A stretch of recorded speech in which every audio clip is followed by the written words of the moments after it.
Hey everybody, welcome to the Ronline Report. Today's guest is somebody I promised recently I was going to get on here because I don't know much about him, and he is a pro on the rise. Joining us from San Diego, California, Eddie Bracamontes. How are you, Eddie?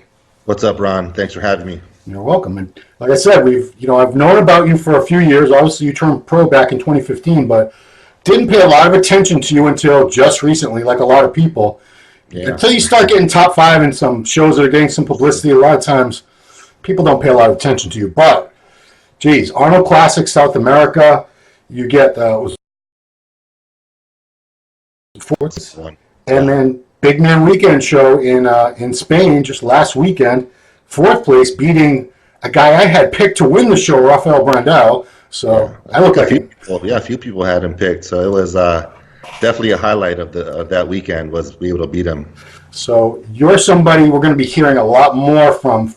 Sometimes it takes a couple years. And we'll get into it later, but you've had some strong showings already. But like I said, sometimes the shows, if they don't get a lot of coverage or whatever, they kind of get lost in the shuffle. But that won't be happening. People don't remember. People only remember the winners. That's Correct. It. That's the way it goes.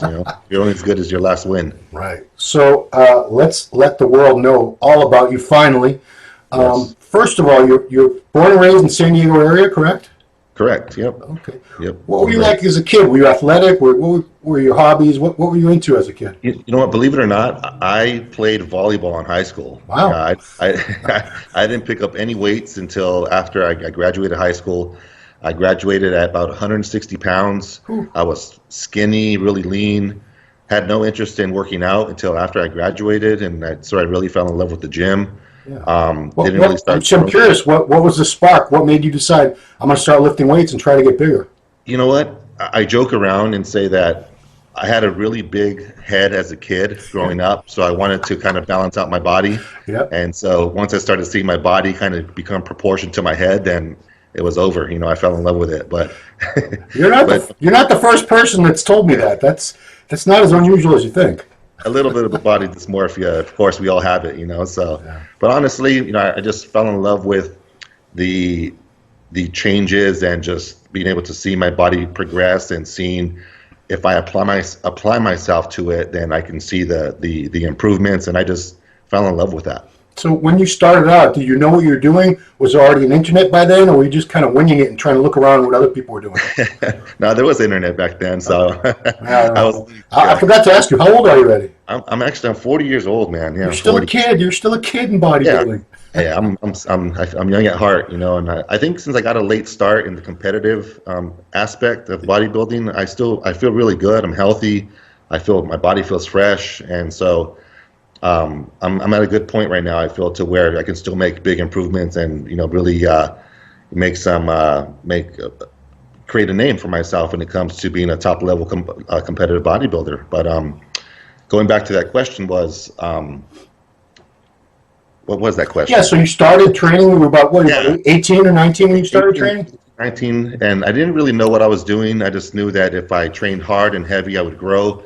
When you're that young, you can eat pretty much anything and your body will change, So I didn't really start knowing what I was doing as far as real bodybuilding, supplementation, and nutrition till about late 20s. It really took me a while because I didn't do my first show until I was almost 30 years old. So that's when it really started kicking in and really started doing my research and buying MD, magazines and really getting all my info from there. And I got my MD Latino shirt on just for you. Yeah, there you go. Shout out to Kit. Yeah, it really took me a while to really figure out what to do and how it works. And I fell in love with that part of it too. So I fell in love with training, and then I fell in love with competitive bodybuilding. So you told me before we started, because I had to do a little pre-interview, everybody, because I couldn't find a lot about this guy, so it's time to get him some publicity. But you told me your uncle owned a gym, is that right? Yeah, he still does. It's here in San Diego called Ultimate Fitness Center. And so I started working with him and for him as like a general manager / salesperson / personal trainer / custodian. So we did everything there, and I really fell in love with the personal training aspect of it. So that's what I do now for my primary source of income. I'm a personal trainer, it's just my life revolves around the gym and working out, and I can't be happier with waking up every morning doing what I love. I always have to ask this when someone's making their living as a trainer and they look like you, gigantic. Are clients sometimes kind of intimidated until they get to know you? It's funny you say that, because when I first started out, I was probably about 100 pounds lighter. Wow. When I started out. So I was really busy. People were always approaching me, and they saw my enthusiasm for fitness and health and exercise and so on. But then once I started growing, then the clientele, window started kind of closing in, and I started getting just specific people. And so, yeah, you're right. People were intimidated, and I had to kind of be more, I would say, make the first move as far as, taking the first step to break the ice with certain people. Yeah. And because they have to get an idea that I'm not just this meathead and just I'm a nice guy, and right. I'm not going to rip their head off and just. But yeah, it's true. How did you end up in Iraq, and what were you doing there? I ended up there because I had some problems going on here at home, and I was able to hook up with a friend who was already a contractor out there, so I had some financial troubles.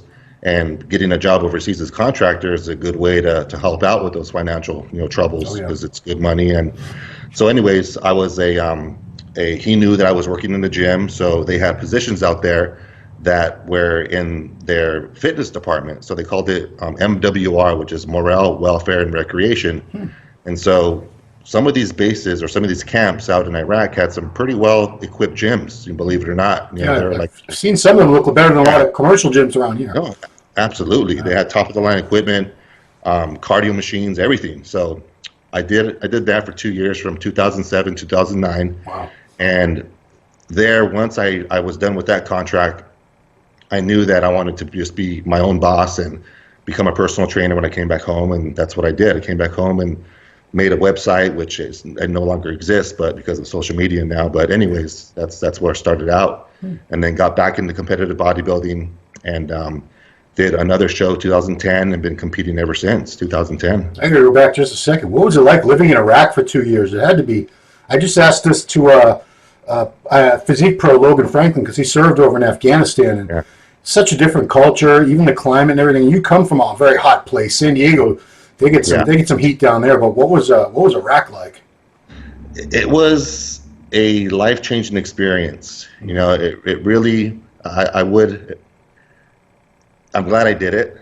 Not only for the money, but also just for the life lesson that I learned, and just interacting with just different people from all over the world, because not only were you dealing with their local nationals, but with other military forces, and it was a really cool experience. And living there, during the winter it got super cold. During the summer it got super hot. Wow. About 120, but it was a dry heat, so it wasn't that bad.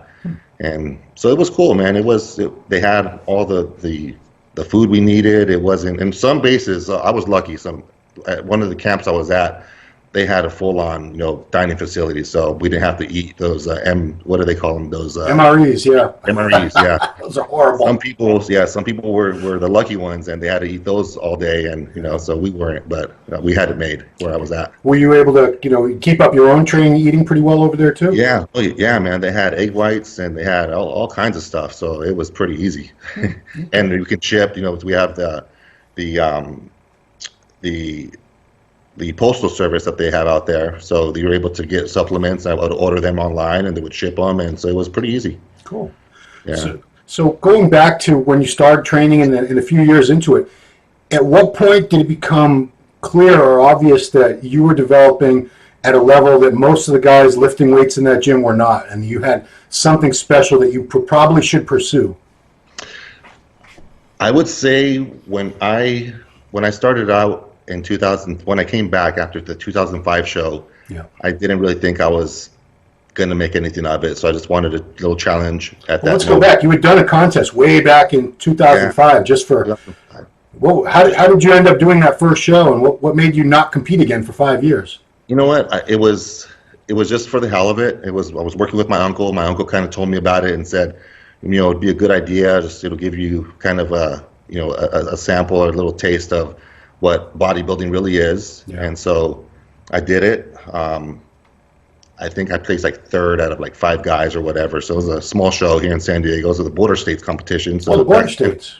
Yeah, back then it was one of the only shows, along with the San Diego Championship. Right. So anyways, after that, I was like, you know what, it's not for me. It's, in order to look like the guys in the magazine, it's a lifestyle that you have to live. And I wasn't, at that moment, wasn't willing to give up my lifestyle at that time, and just kind of made up excuses and said, I'm not good enough. So that's why I didn't continue on. But 2010 came around once I got back home from Iraq. Just had the itch again to try it out, man. And at that time, I was 198 pounds when I stepped on stage as a light heavyweight. Yep. And once I was after that show, I knew that I wanted to be bigger and better. So 2011 comes around, same thing. I want to be bigger and better. So once I kind of had an idea that I had a chance to kind of really progress and do something with this, is from 2012, 2013, I put on almost 40 pounds. Yeah. In 1 year. I see on your Facebook, it's IFBB Pro Eddie Bracamontes, right? Yeah, correct. Yeah, in the galleries, we're going to throw some of the pictures up, but you got a lot of nice side-by-side comparisons. Yeah. Some of them are from before you even really got serious into it. Some of them must have been from your first show, but what a transformation, because there are a lot of pros who pretty much put all their size on, bam, like within a year, or most of it anyway. You did not. It was more of a gradual thing where, it's more encouraging, I think, to see someone do that than someone who just explodes and they're like 250 at their first show. Right. Yeah, it took me a while, but I was really, at that moment, 2013, when I was competed at super heavyweight and won the California championship. Yeah. And then went straight to USA's and placed second at the first national show I did. That's when I told myself, you know what, I have a shot at this. Yeah. And that's where my life changed. And for people that don't know, the California State Championships, for many years, the guy who won that would often turn pro within the same year. That's a huge show. I mean, Sean Ray won that. Flex Wheeler won that. Chris Cormier, Dennis Newman. Pretty much all the guys based out of there won that. And I think I got a little trivia. I don't know if you realize, Dennis James, he had to qualify for the USA that he won, and the show that he did it at was the Border States. So no kidding. Yeah, I heard that story before too. That's interesting. So, but when did you know, or when did people start telling you you could be a pro or you should be a pro? Once I placed second at USA's. Yeah, that was the moment where people told me, and I told myself that, you know what, I'm going to take a crack at this, and I kept competing at the national level.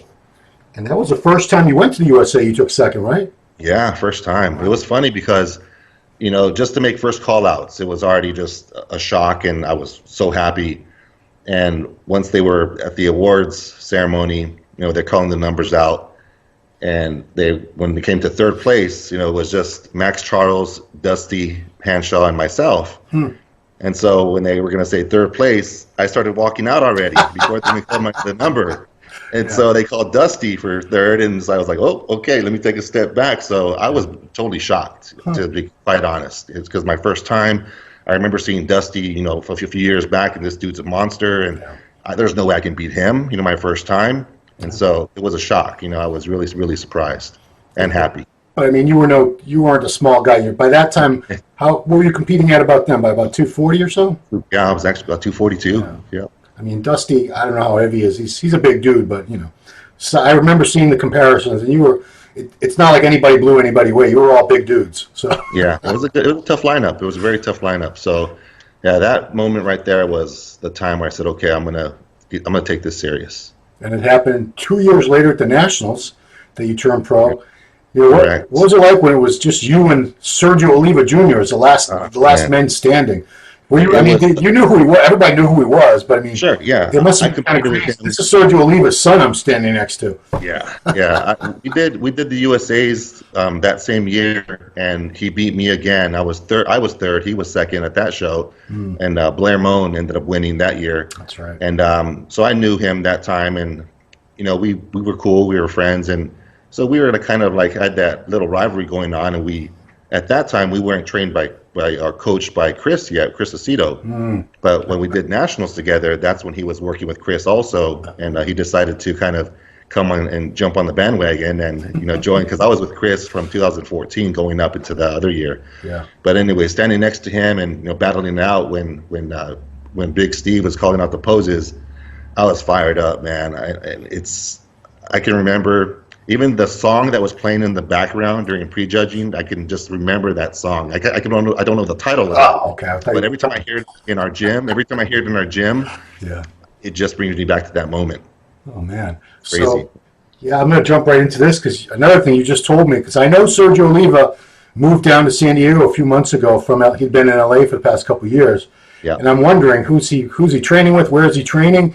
And you just told me that you guys have been training together. So how did that come about? Have you guys been in touch this whole time since the Nationals? Not the whole time, just on and off. We would just message each other. Yeah. Just kind of just check in, see what's going on. And once he told me, I think I found out on I don't know if it was Instagram or somebody told me. I think Chris, our coach, mentioned it. Yeah. And so I messaged him. I said, hey, just want to throw it out there. If you're looking for someone to train, I would be more than happy to do that. Would be your training partner. And his response was, it was already a given. He had the same idea. So that was kind of a compliment for me too. Because he was already looking to team up with me at the same time. So it was perfect. And it's even funnier because our split was the same, so we didn't have to even change any days. Yeah, so we trained back on Mondays, chest Tuesdays, legs Wednesdays, and it all fell into place just like that. So compared to other training partners you had, how does Sergio compare? It's when you go through a prep, you know how you just want to shut everyone out, and everyone's voice is irritating. You just want to have your headphones on when you're training. Well, everything annoys the shit out of you in the last month. You can relate to that, right? Yes. When we train, I feed off of his energy. Like when he tells me one more, when he says, "Come on, keep pushing," it really makes me work harder. And so it's interesting how our energies. It doesn't happen by accident. Our energies are very similar. Chemistry is very similar. So we really do push each other, and it's an awesome team effort. Now, Eddie, I assume you're fluent in Spanish, right? You know what? I'm embarrassed to say I'm not fluent. Dude, come on. I should be. I should be because my parents. You're in National City? I was born in National City. Isn't that like 3 feet away from the Mexican border? Basically. Right. Yeah, basically. It's just lack of practice, but it's just, I understand it a whole lot more than I can speak it. What throws me off is, when one little word I have to try to translate, then it messes up my whole sentence. So that's basically it. But lo mismo conmigo. Yeah, lo mismo. Yeah, también. No, Cubans say lo mismo. They don't say the whole word. Oh, they don't. I've been around Cubans for 30 years, so that's what I had to pick up. But I was going to suggest to you teach some to Sergio because, my God, the Latin America loves Sergio. It would be so great if he could go give seminars in Spanish. Oh, imagine. Yes, dude. Yeah, he's a superstar already. He's popular enough without. I don't think he speaks much at all, but he'll get there. But back to you. So you didn't wait a year or two to make your pro debut like a lot of guys do these days. You jumped right in, 2016. Did you only do this one show? Because sometimes I'm looking up these things and that they're not complete with the history. Was your first season just a Chicago Pro, or did you do more shows? No, I did. Also, my pro debut was the California Pro. Okay. Yeah, that was the first one. I believe, if I remember correctly, I think I was 7th in that one. Okay. But I did also do Chicago. So if I remember correctly, it was California. Yeah. Then Chicago, and then I think I finished off with Vancouver that year. Okay, so you did all those. So you did 3 shows. Yeah, I did 3. And you've done, so what's it been? It looks like you've done about 13 or 14 pro shows already. Wow, that many? Well, I had 11, and I was missing a couple of ones you just mentioned, so I think you have done maybe more than you've done at least a dozen, which I commend you because a lot of guys don't like to compete that often. It's for whatever reason these days, but it's rare that people will do, multiple shows in a season. You've done that consistently already. Wow, yeah, I didn't even realize there was that many. Yeah. And you're moving up the ranks. I mean, like I said, until you get in the top 5, nobody really starts paying attention to you. It's true. Unless we're talking about the Olympia or the Arnold or something. But what have been? Oh, actually, I shouldn't say that. You did get 4th place at the California Pro in 2017. Correct. Yeah, that was my highest placing prior to this one over here now. So 4th place twice, but that was the first time that I played, that I cracked the top 5 was in 2017. So the shows have not gotten any easier. It's not like the guys have gotten worse around you. So you've gotten better over the past couple of years. What were things, in your first couple seasons as a pro that you saw, or maybe that your coach saw that you needed to improve on, that you did improve on, and that's what's really helped launch you up into the ranks this year? I would have to say when I made the biggest change as the amateur, I was training heavy, squatting heavy, deadlifting, and then once I turned pro, I kind of backed off of that. I don't know why. I think I just kind of got comfortable, like a lot of people do, like a lot of my clients do. Sure. And so I think that's what it was. I came back to training heavy.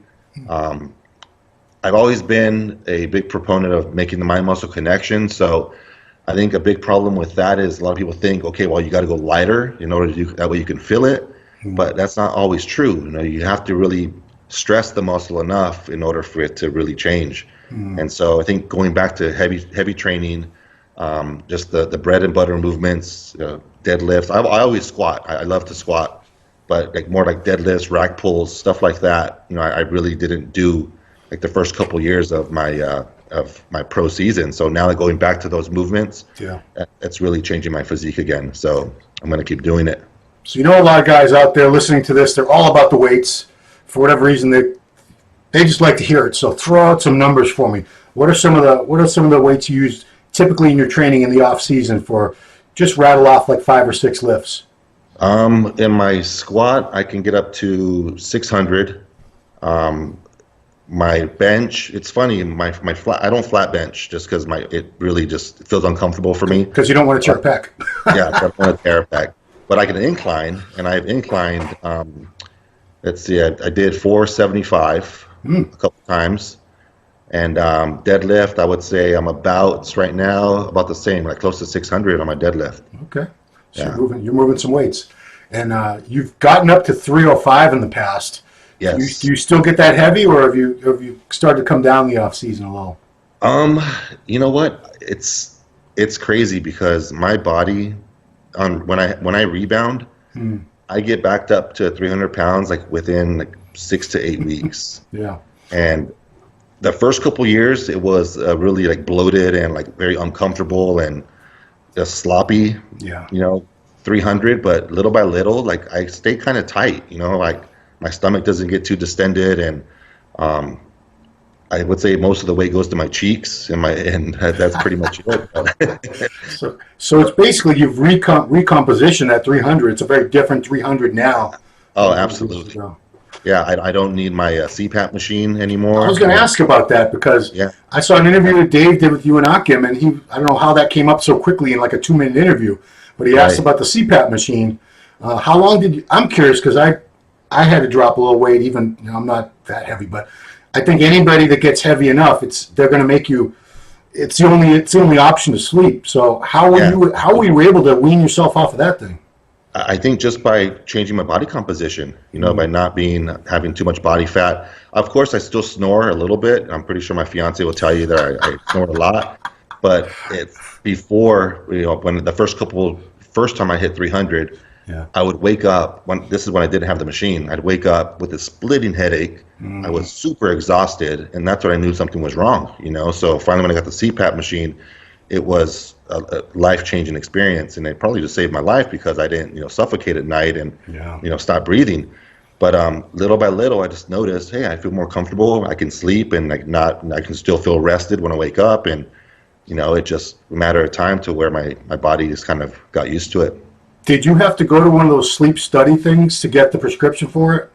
I went through Craigslist, man. I went the cheap route. Yeah, just found some on Craigslist. Yeah. Those are. I mean, I didn't do that either, but I've heard from guys, and they say, they told me I stopped breathing like 158 times in 6 hours.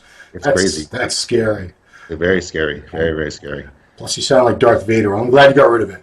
Yeah, me too. So one thing, I looked back at the pictures. I've seen you compete probably 4 or 5 times now in real life. But even I went back and looked at the pictures. Your conditioning has always been really consistent.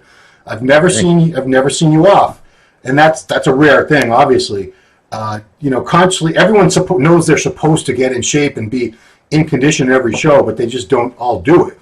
What is it that sets you apart? Are you like extra motivated to be in condition for any reasons? I'm extra motivated because of the people that help me. You know, I don't want to let them down. Chris Aceto, you know, come on, everyone knows how his record and his track record and who he's worked with, and he's working with Sean. Come on, that's his guy. And so it's just those little things. Like I'm gonna do what he says. Yeah. And it's been proven to work. So, and then just everyone else that supports me. It's like I don't want to show up to a show and, you know, look like crap, and just everyone's having all these high hopes for me and giving me all this positive feedback, and then I show up looking like a slob. So it's just those are things that keep me motivated. But number one is Chris. You know, he's the man to get me the way I need to look. They don't call him the real technician for nothing. Nope, that's his name. So this season so far, you know, I'm going to call this your breakout season because, like I said, I didn't pay a lot. I always knew you got such a weird last name. There's never going to be another Bracamontes unless it's like your son or something in pro bodybuilding. What does it mean? Something mountain? Arm mountain or something maybe? So I'm not exactly sure, but it's close to that. Yeah, I know Montaña is mountain, so I'm pretty sure. Braco, it must be something like that. But like I said, you know, you just took top 5 in 2 pretty big shows. You know, have you started to feel a little bit more buzz? Are you starting to get more attention? People messaging you? People just paying more attention to you in general now? Absolutely. You know, and it's when I started this season, I knew the initial plan was just to do the Cal. When I saw the calendar, the schedule on the Pro League website, and saw that the Arnold Brazil was back in the Pro League, you know, I contacted Tamer and I was wondering, hey, is it by invitation only? And so when he told me it wasn't, I was like, I'm going to do it, you know, and I have people that will my sponsor, who of course, you know, help me get there. You know, I have to thank them, and it'd be silly. It'd be absolutely foolish. Go ahead and name the sponsor. Pure Powders Nutrition and Modus Nutrition. They're the team that helped me out, and I love those guys. So with them helping me out, it'd be foolish for me not to do that show. Come on, it's the Arnold, you know, and who wouldn't want to do that show? Right. So did that show, and then since Spain was so close, I said the same thing. You know, why not do that show and hopefully gain momentum for the Cal? You know, because it's right in my backyard, right up the 5 freeway, and right there in Culver City, and it'd be a perfect opportunity for me to get the exposure that I need to really make a crack at this Olympia qualification. You've done New York Pro before. Is there any chance you're doing it now? No, not this year. I'll sit this one out. Okay. Yeah. So as far as you're planning now, it's these 2 shows you've done in the California Pro. Correct. Yeah. And hopefully get enough points out of those 3 to go to the Olympia. Hopefully, win. Well, hopefully win. What am I saying? Yeah, I'm saying. I'm trying to get you to New York, but it's too late now. Yeah. Just because you know that's a cool show to do. The crowd is just nuts. Oh yeah, no. That when I did that show, it was unreal. You know, just the buzz and just it was cool. I'm glad I did that show, but I'm gonna wait for the Cal this time. Cool. So talk to me about your goals in the sport. You know, you're really just getting started. You've been a pro for 4 years, but I think this is really just the beginning for you. Things are really starting to get rolling for you now. So where do you want to take this? You know, I feel the same way. I really feel that I'm just getting started. Things happen at the right time when it's supposed to happen, and my goal is to make it to the Olympia. You know, and when I say that, it brings such a feeling of joy because it's gonna happen, and I say it with such affirmation to where it's gonna be. You know, when you wake up from a dream, when you have a good dream and you wake up and you smile because it was such a pleasant dream, that's what's going to happen in my reality. You know, I'm going to make it to the Olympia, and I'm going to stand on that stage watching all the people there and reflecting back on what I was when I was sitting out in the stands looking at those guys on that stage and just being in complete awe of how incredible they look. It's going to be from the other end this time. Okay, what was your first Olympia you went to? I'm just curious. And I'm wondering who was winning at that time. Probably Phil, right? No, it was even before that. Oh, gosh, okay. Ronnie. Yeah, no, it was the very first time I went. It was when they still had it at the Mandalay Bay. Oh, wow. was, yeah. I can't remember what year that was, but after that, I went to everyone since Phil won. Yeah, even the first year I met Phil was at a pool party at Encore, where I thought he should have won. Yeah, I thought he should have won that first year, but yeah, Jay still beat him. But yeah, I went every year after that. But the first time was I saw Ronnie win a couple times, but yeah, that was a while back. I miss having it at the Mandalay Bay, man. You never had to leave that building. Right. Everything was there. Oh well. Progress. Things change.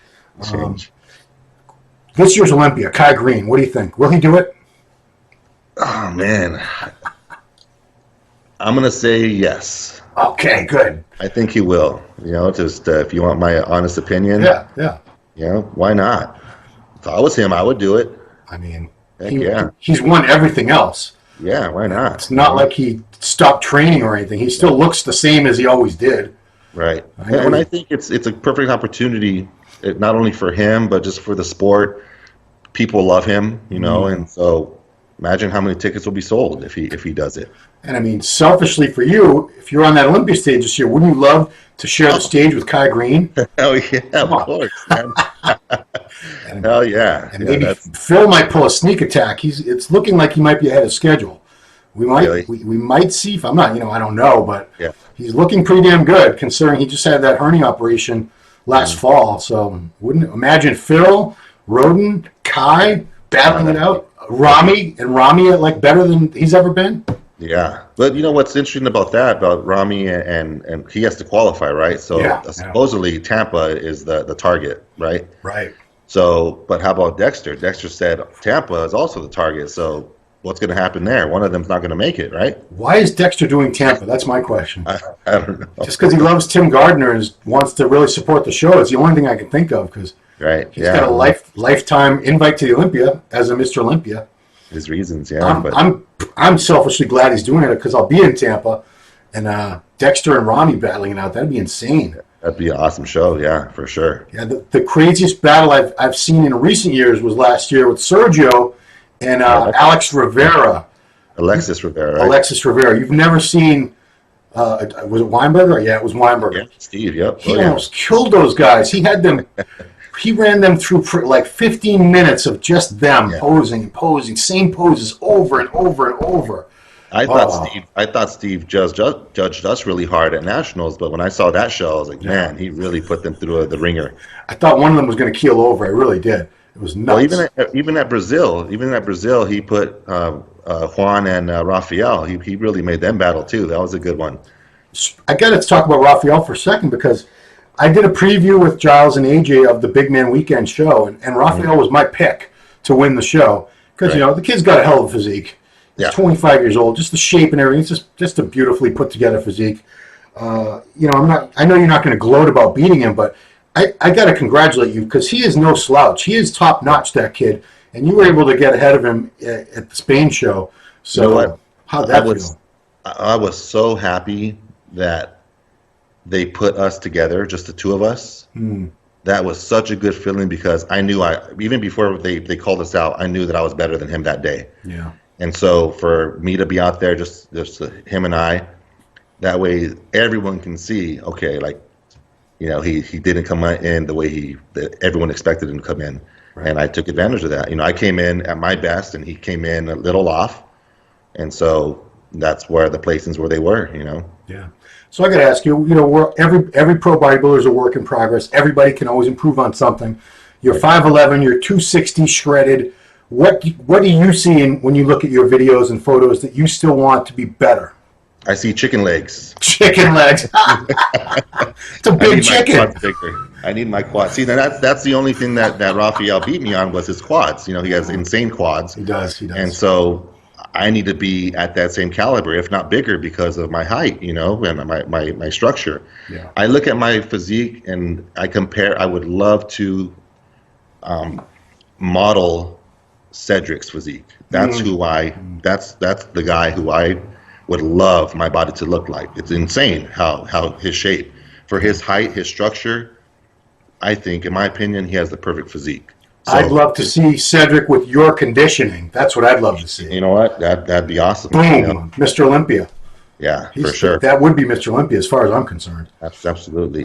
So my legs, I would say, are. But then again, my hamstrings and glutes have really changed the last few, in a very short amount of time. Yeah. And so if I can make those same changes to my quads, I think I'll be in a good position. Okay. And like you said, you haven't been competing that long. You're up there. You're up there with some guys who've been competing for like 20 years or more. Right. You're still kind of newer to the game, so there's still room for improvement. You're not done. Your physique's not done yet. Not at all. Not at all. So I want to give you a chance, Ed. We call you Eduardo, Eddie. What do you like to go by? Go by Eddie. Okay, Eddie. And it's Eddie Monster _ Bracamontes on Instagram. Everybody. Correct. How'd you get that name? Just because you're monstrously large? No. Okay, this is a funny story because when I was little, I would always my mother would always buy these generic bag, this yellow generic bag of cookies from this grocery store. Okay. And every Saturday morning, whenever we had a bag of cookies, I would eat the whole thing. And so she gave me the nickname Cookie Monster. Yeah. And so that's how the name Monster stuck around. So now that I'm in the gym, it just came up to Eddie Monster. So that's how it transitioned from Cookie Monster to now Eddie Monster. Yeah, I'm glad it didn't stay Cookie Monster. That's ridiculous. Well, you know what? When Chris allows me to eat cookies on my carb up, I do have to kind of control myself. You're not old enough really to remember Sesame Street, right? No, of course I remember Sesame Street. Cool. Yeah. I always got so pissed off when they had Cookie Monster on because he didn't really eat the cookies. It was just a puppet. They were falling out. Like, I wanted to eat those cookies. I was pissed off. So, Eddie, I want to give you the chance to thank people because this is a solitary sport, but there's a support system behind every champion that we see. So, who's the team that makes it possible for you to be up there and do what you do? Oh, man, there's a lot of people. I would have to start out with the people I'm working with now. That's definitely Chris Aceto. I've been with him this is my 4th year now working with him, and we just keep getting better and better, so I got to thank him. Training partner Sergio, that guy is incredible and is really a down-to-earth guy. And, a lot of people judge someone just by what they see on social media. They don't really know them, but I have to tell you he's a good guy, and I'm glad that he's my friend and now training partner. So we're going to be making some big changes. And then 619 Muscle, those guys, Pete, and everyone else down there at now they call it The Gym. It used to be World Gym here in San Diego. And so those guys, they're... Pete Ciccone, everybody, in case you don't know who Pete is. Pete Ciccone. Yeah, Pete Ciccone. Yeah. Incredible, really nice guy. He's actually the guy who I started working with. He prepped me for the California and then for USA's. That's who I worked with. And so he's the guy that I would say him and then Petey Devers. I'm sure you know who he is, rest in peace. Yeah. Those two guys were in my corner back then and still now. I know Petey is up there in heaven, also still rooting me on. Yeah. And I get a little emotional about talking about him. It's okay, man. Yeah, I mean, can I tell you a quick Petey story? Because I knew Petey back in the days. We used to both compete in an organization. I lived out there for 10 years in California. And they had an organization called AMBC that did natural shows. And I was doing it as a junior or something. So we're all backstage in the pump-up room. This guy walks, everyone's got their sweats, and they're all crappy tan everywhere, sloppy looking. This guy comes in a nice dress shirt, slacks, dress shoes, belt. I'm like, who's this guy? Is this like the promoter or something? He takes off his clothes, folds them nicely, puts them in a corner. He's got posing trunks on. He starts pumping up, and that was Petey, and he won the whole show. It was like the natural California or something. But man, yeah, that's so funny. That sounds like him. Now I really love that guy, man. He's another one that really made me believe in myself, and I'll never forget him. And so those guys, and just they're a really big part of my life, and they were a part of my team, and I can't thank them enough. And then, of course, my fiance, you better thank her. Yeah, I got to thank her. She puts up with me.